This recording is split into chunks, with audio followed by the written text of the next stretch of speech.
तामुलपुर जिल्लाया दिनै फोसावनाय HS आनजादनि रिजाल्टआव 97.98 जौखोन्दो लानानै बिगियान आयदायाव आसामनि गेजेराव सेथि थाखोआव जों उथ्रिनो हादों आरो बिटिआर हिसाबै बाक्सा जिल्लाया 97.44 जौखोन्दो लानानै आर्ट्सआव दिनैहाय सेथि थाखोआव दिनैहाय उथ्रिनो हादों।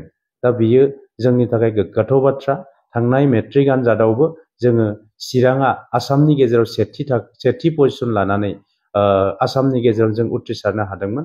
दा बेनो बिटिआरआव मोनसे गोजोन थासारि फैनाय लोगो लोगो सोलोंथाइजों लोगोसे गुबुन गुबुन बिथिङावबो दिनै आसामनि गेजेराव मोनसे पजिशन लानानै दावगानायखौ जों नुनो मोनदों।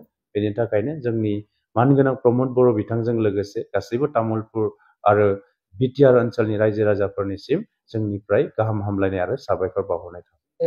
जों दिनैनि समाव बिटिआर हालामाव सोलोंथाइनि बिथिङाव जों जोबोद जौगादों। मानोना जों दिनैहाय नांगौ बायदि जों रिजाल्ट मोननो हादों। दिनै मेट्रिक आनजादाव माब्लाबाबो जोङो आसामनि गेजेराव सेथि पजिशन मोननो हायाखैमोन बिटिआर ओनसोलाव। एबार जों चिराङाव मोनबाय। नैबे हायार सेकेन्डारि फाइनालाव जोङो माब्लाबाबो बेबायदि मोनसे पजिशनाव फैनो हायाखैमोन थांनाय गोलाव समाव। एबार बाक्साया आर्ट्सआव हाइस्ट दिनै आसामनि गेजेराव टप मोनबाय। तामुलपुरा दिनै साइन्स स्ट्रिमाव आसामनि गेजेरजों टप खालामनो हाबाय। दा बेयो जोंनि थाखाय गोग्गाथाव बाथ्रा।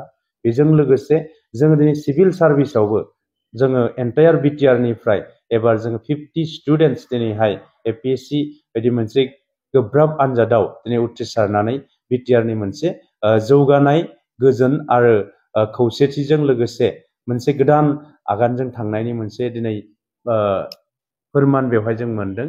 दा बेखायनो जों बुंनो हायो फंसे बाथ्राजों सोलोंथाइनि बिथिङाव आरो गुबुन गुबुन बिथिङाव दिनै बिटिआरआ आसामनि गेजेरावनो दिनै जौगाबाय।